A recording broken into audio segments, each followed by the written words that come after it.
بسم اللہ الرحمن الرحیم حامدا و مصلیا اما بعد۔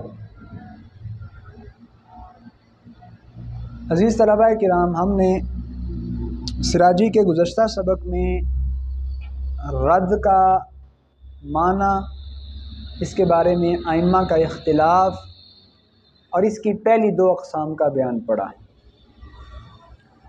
اس سبق میں ہم رد کی تیسری اور چوتھی قسم کا بیان پڑھیں گے۔ مصنف نے ارشاد فرمایا وَالثَّالِثُ أَن يَكُونَ مَعَ الْأَوَّلِ مَن لَا يُرَدُّ عَلَيْهِ۔ تیسری قسم یہ ہے کہ پہلی قسم کے ساتھ من لا يرد علیہ بھی موجود ہو۔ پہلی قسم کیا تھی؟ من يرد علیہ کی صرف ایک جنس ہے، تو من يرد علیہ کی ایک جنس کے ساتھ من لا يرد علیہ بھی موجود ہو، یعنی زوج یا زوجہ میں سے کوئی آ جائے، یہ تیسری قسم بنے گی۔ اب اس کا ضابطہ کیا ہوگا؟ فرمایا فآتی فرد من لا يرد علیہ من اقل مخارجہ فإن استقام الباقی علی رؤوس من يرد علیہ فبہا کزوج وثلاث بنات۔ پہلے ہم اتنے کو حل کرتے ہیں۔ ضابطہ یہ بیان کیا کہ من لا يرد علیہ کے فرضی حصے کا اقل مخرج بنائیں، اس میں سے اس کا حصہ اسے دے دیں، جو باقی بچے اس کے بارے میں دیکھیں۔ اگر وہ من يرد علیہ کی تعداد پر پورا تقسیم ہو جاتا ہے فبہا، بس آپ اسی کو اختیار کر لیں، مزید کسی عمل کی ضرورت نہیں، یہ کافی ہوگا اور مسئلہ حل ہو جائے گا۔ اس کی مثال مصنف نے دی کزوج وثلاث بنات۔ میت نے ورثاء میں زوج اور 3 بیٹیاں چھوڑیں۔ زوج من لا يرد علیہ اور بیٹیاں من يرد علیہ میں سے ہیں۔ جی، اس کی عملی صورت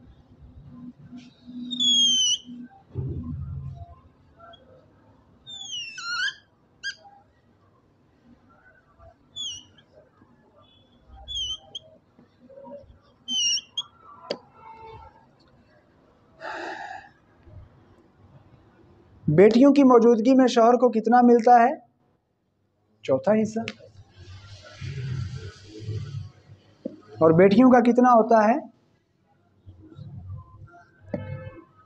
پہلی نوع کا ربع، دوسری کا ثلثان آ جائے تو مسئلہ کتنے سے بنتا ہے؟ 12 سے۔ 12 کا ربع 3 اور ثلثان ہوتا ہے 8۔ 8 اور 3 11، یہ 12 ہے۔ مسئلے میں رد موجود ہے، کنفرم ہو گیا رد موجود ہے، تو اب ہم رد کا قاعدہ یہاں استعمال کریں گے۔ وہ کیا انہوں نے فرمایا؟ وہ فرمایا کہ آپ من لا يرد علیہ جو کہ زوج ہے، اس کے فرضی حصے کا اقل مخرج، فرضی حصہ ربع ہے اور اس کا مخرج کیا آئے گا؟ 4۔ آپ اس کے فرضی حصے کے اقل مخرج سے اس کا حصہ دے دیں۔ ربع ہے تو ربع 1 بنے گا۔ باقی دیکھیں، 4 میں سے باقی کتنا بچا؟ 3۔ تو 3 اگر من يرد علیہ کی تعداد پر تقسیم ہوتا ہے، بات ختم۔ ادھر سے 3 بچا، یہ بھی کتنے ہیں؟ تو ان کو 1 دے دیا، ہمارا مسئلہ حل ہو گیا، مزید کسی عمل کی ضرورت نہیں ہے۔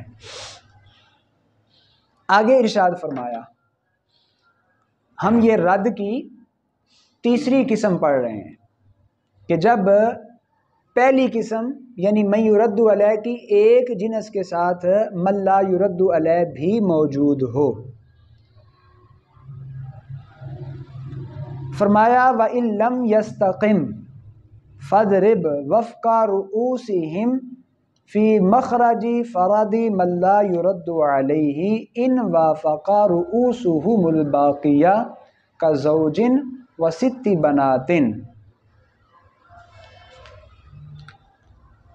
اگر من لا یرد علیہ کو دینے کے بعد باقی بچنے والا من یرد علیہ کی تعداد پر پورا پورا تقسیم نہ ہو، پھر عمل کا کیا طریقہ کار ہوگا؟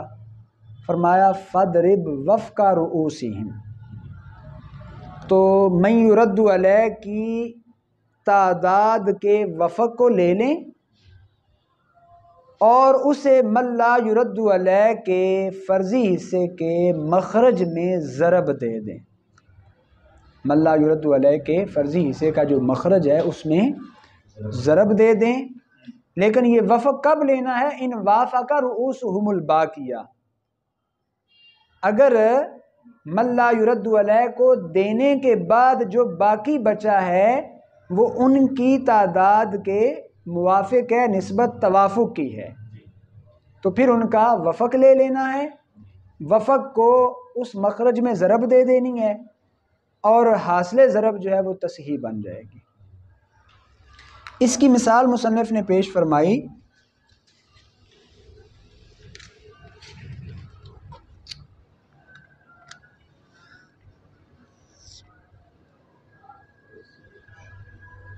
زوج 6 بیٹیاں، زوج کا ربع،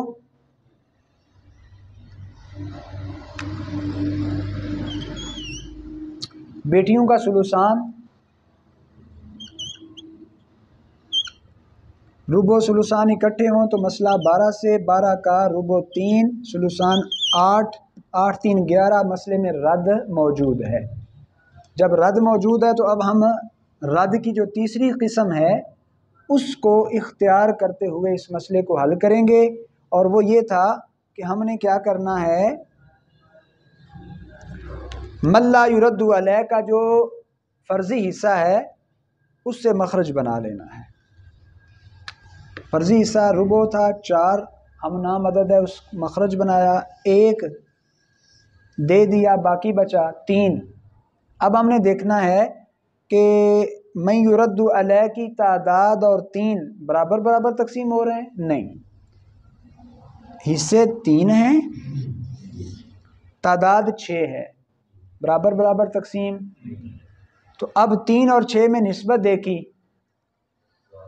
تداخل ہے، ہم اس کو توافق پہ لے جا کے کیا کریں گے، 6 کا وفق بالثلث لے لیں گے۔ کیا کریں گے؟ وفق بالثلث، اور 6 کا وفق بالثلث کیا ہے؟ 2۔ اس کو ہم دے دیں گے ضرب من لا یرد علیہ کے مخرج سے۔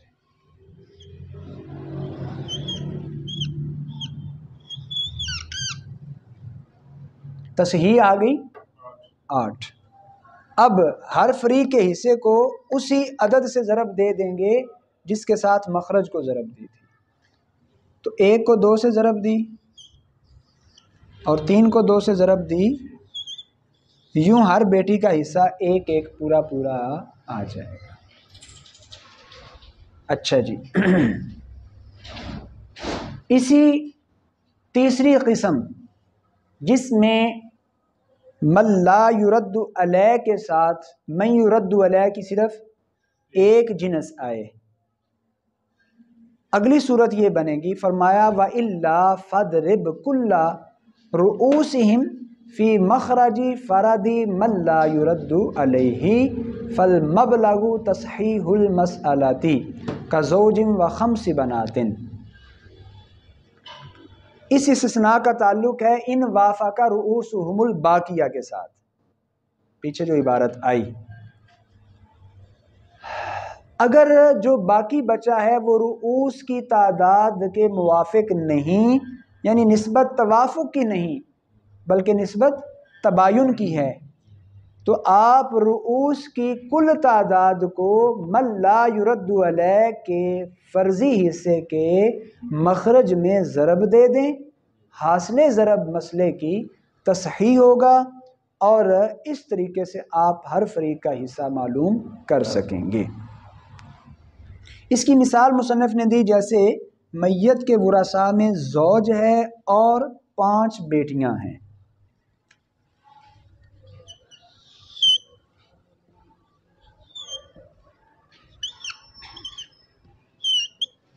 چونکہ بار بار اسی فریق کی بات ہو رہی ہے، یہ کنفرم ہے مسئلے میں رد ہوگا، تو ہم اسی تیسری قسم کے اصول کو ہی بس دہرا لیتے ہیں۔ زوج کا ربع ہے، اس کے ہم نام عدد سے ہم نے مخرج بنایا جو کہ 4 ہے، حصہ دیا 1 آ گیا، باقی بچا 3، بیٹیاں 5، 3 اور 5 میں نسبت تباین کی، تو یہاں رؤوس کی کل تعداد لے لی اور اس کو من لا یرد علیہ کے مخرج سے ضرب دے دی،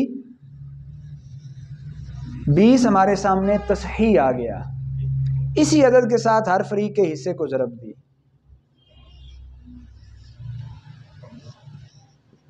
اور یوں یہ مسئلہ حل ہو کر ہمارے سامنے آ گیا۔ لیں جی، یہ تھا ہمارا رد کا تیسرا اصول، اور اس کے ساتھ ہے چوتھا اصول۔ اب ہم بڑھتے ہیں آگے چوتھے اصول کی طرف۔ تیسرے اصول کے اندر ہم نے 3 شقیں پڑھی، میں پھر سے دہرا دیتا ہوں کہ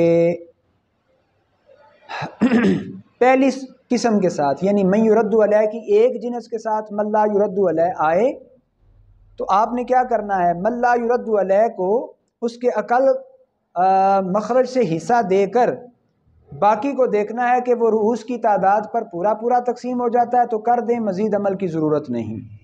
اگر پورا پورا تقسیم نہیں ہوتا تو باقی میں اور رؤوس میں نسبت دیکھ لیں، نسبت توافق کی ہے تو رؤوس کا وفق لے کے اس مخرج کے ساتھ ضرب دے دیں، اور اگر نسبت تباین کی ہے تو رؤوس کا کل لے کے مخرج کے ساتھ ضرب دے دیں، حاصل ضرب مسئلے کی تصحیح بن جائے گا۔ آگے ہے جی چوتھی قسم، رد کی چوتھی قسم۔ مصنف نے فرمایا والرابع ان یکون مع الثانی من لا یرد علیہ، اس میں چوتھی قسم یہ ہے کہ دوسری قسم کے ساتھ، دوسری قسم میں ہم نے پڑھا تھا کہ 2 جن سے آ جائیں من یرد علیہ کی، یا 3 آ جائیں یا اس سے زیادہ، تو دوسری قسم کے ساتھ من لا یرد علیہ بھی آ جائے تو یہ چوتھی قسم بن جائے گی۔ وہاں عمل کیا ہوگا؟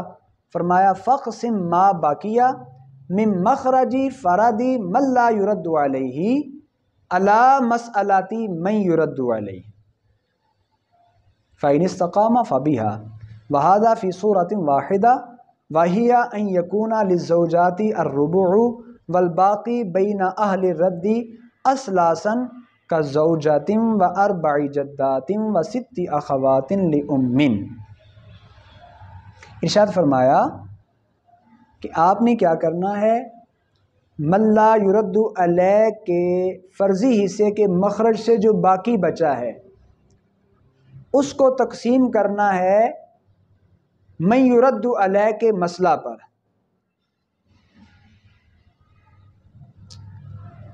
اگر وہ برابر برابر تقسیم ہو جائے فبیہا، تو مزید کسی عمل کی ضرورت نہیں ہے، اور یہ ایک ہی صورت میں ہوگا۔ وہ کیا صورت بنے گی؟ وہ صورت یہ بنے گی کہ میت کے ورثاء میں زوجہ موجود ہے اور زوجہ کا چوتھا حصہ ہے، اور باقی جو بچا ہے 3 حصے وہ جو اہل رد ہیں ان کے درمیان 3 حصوں میں تقسیم ہو جائے، بس یہ ایک صورت بنے گی۔ اس کی مثال مصنف نے یہ پیش کی، میت نے جو ورثاء چھوڑے ان ورثاء کے اندر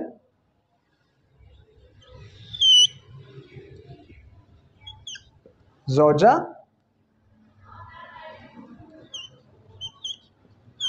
جدات،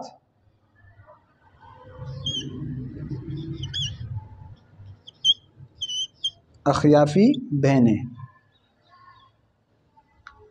پہلے ہم دیکھتے ہیں مسئلے میں رد ہے کہ نہیں۔ زوجہ کا ربع، جدات کا سدس، اخیافی بہنوں کا ثلث۔ پہلی نوع کا ربع، دوسری کا بعض، مسئلہ 12 سے، 12 کا ربع 3، سدس 2، ثلث 4، 4 2 6 3 9، مسئلے میں رد موجود ہے۔ اب کیا کرنا ہے؟ اب کرنا یہ ہے، ہم نے اسی رد کے اصول کو اپناتے ہوئے من لا یرد علیہ کے حصے کو دیکھا۔ گویا ہمارے سامنے یہاں دو گروپ بن گئے، من لا یرد علیہ کا گروپ، من یرد علیہ کا گروپ۔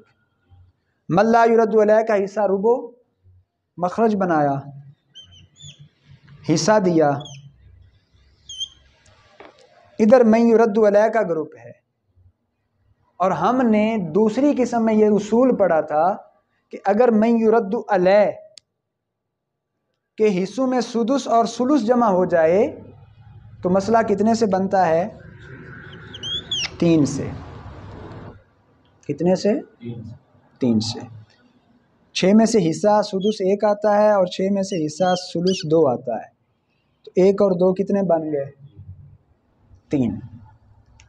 اب یہاں انہوں نے یہ فرمایا کہ آپ اس صورت میں کیا کریں، من لا یرد علیہ کے فرضی حصے کا مخرج 4 ہے، اور اسے دینے کے بعد جو باقی بچے، کتنا بچا؟ 3، آپ اسے من یرد علیہ کے مسئلے پر تقسیم کریں۔ ادھر مسئلہ کیا ہے؟ 3۔ اگر برابر برابر آ جائے فابیہا، اور یہاں برابر برابر آ رہا ہے تو مسئلہ ہمارا کلیئر ہو گیا، ٹھیک ہے۔ وَإِن لَمْ يَسْتَقِمْ، لیکن اگر برابر برابر تقسیم نہ ہو، فَضْرِبْ جَمِيعَ مَسْأَلَاتِ مَن يُرَدُّ عَلَيْهِ فِي مَخْرَجِ فَرَدِ مَن لَا يُرَدُّ عَلَيْهِ فَالْمَبْلَغُ مَخْرَجُ فُرُودِ الْفَرِيقَيْن۔ اگر برابر برابر تقسیم نہ ہو پھر کیا کرنا ہے؟ آپ نے من یرد علیہ کے مسئلہ کے کل کو من لا یرد علیہ کے فرضی حصے کے مخرج میں ضرب دے دینی ہے۔ دو صورتیں ہیں نا، یہ ہے من لا یرد علیہ کا مخرج اور یہ ہے من یرد علیہ کا مسئلہ۔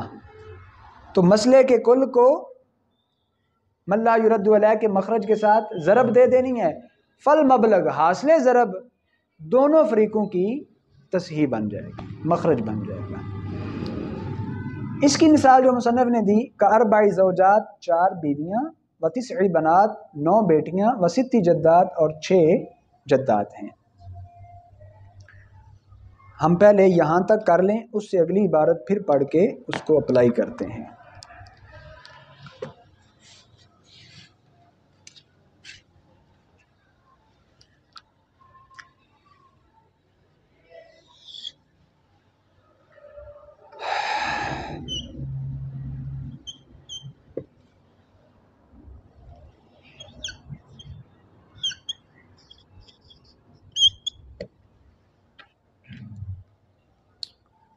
بیٹیاں موجود ہوں، زوجات کا ثمن، بیٹیوں کا ثلثان، جدات کا سدس، پہلی نوع کا ثمن، دوسری کا بعض، مسئلہ 24 سے، 24 کا ثمن 3، ثلثان 16، سدس 4، 16 4 20 اور 3 23، ایک باقی بچ گیا، رد موجود ہے۔ آ جاتے ہیں رد کے قاعدوں کی طرف۔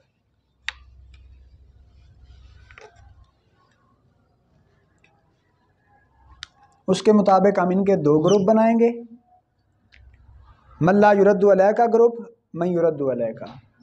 من لا یرد علیہ کا حصہ ثمن ہے، مخرج 8 بن جائے گا، 8 میں سے حصہ دیا، باقی بچا 7۔ من یرد علیہ کا گروپ، اس میں حصہ ثلثان اور سدس ہیں۔ اچھا، جب ثلثان اور سدس جمع ہو جائیں تو ہم نے دوسری قسم میں رد میں یہ پڑھا تھا کہ مسئلہ کتنے سے بنتا ہے؟ 5 سے، 4 ان کے اور 1 ان کا۔ اب ادھر سے باقی کتنا بچا؟ 7 دینے کے بعد کتنا بچا؟ ادھر ہے 5. برابر برابر تقسیم نہیں ہو رہا نا. اب ہم نے کیا کرنا ہے؟ اصول یہ ہے کہ ہم نے من یرد علیہ کے مسئلہ کو من لا یرد علیہ کے حصے کے کل کے ساتھ ضرب دے دینی ہے. تو 5 8 کے ساتھ ضرب دی، 8 5 40 آ گیا. کتنا آ گیا؟ 40. اب 40 اس کی بھی تصحیح ہے، اس کی بھی تصحیح ہے. اگلا عمل بڑا دلچسپ ہے، وہ دیکھتے ہیں. آگے ہم نے اس کو کیسے تقسیم کرنا ہے. 40 میں سے زوجہ کو کیسے حصہ ملنا ہے، ان کو کیسے حصہ ملنا ہے. مصنف نے فرمایا ثم اضرب سہام من لا یرد علیہ فی مسئلۃ من یرد علیہ. اتنا عمل کرنے کے بعد من لا یرد علیہ کے حصے کو، من لا یرد علیہ کے حصے کو من یرد علیہ کے مسئلہ میں ضرب دے دیں. یہ من یرد علیہ ان کا مسئلہ 5 ہے، حصے کو مسئلہ میں ضرب دے دیں. تو حصہ تھا 1، مسئلہ تھا 5، ضرب دی تو کیا آ گیا؟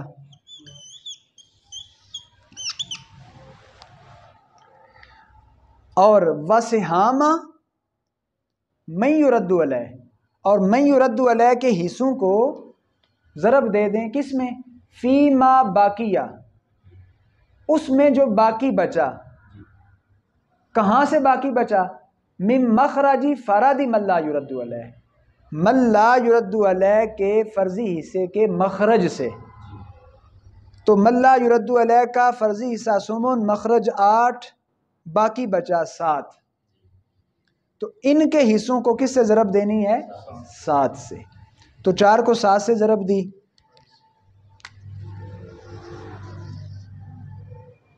1 کو 7 سے ضرب دی.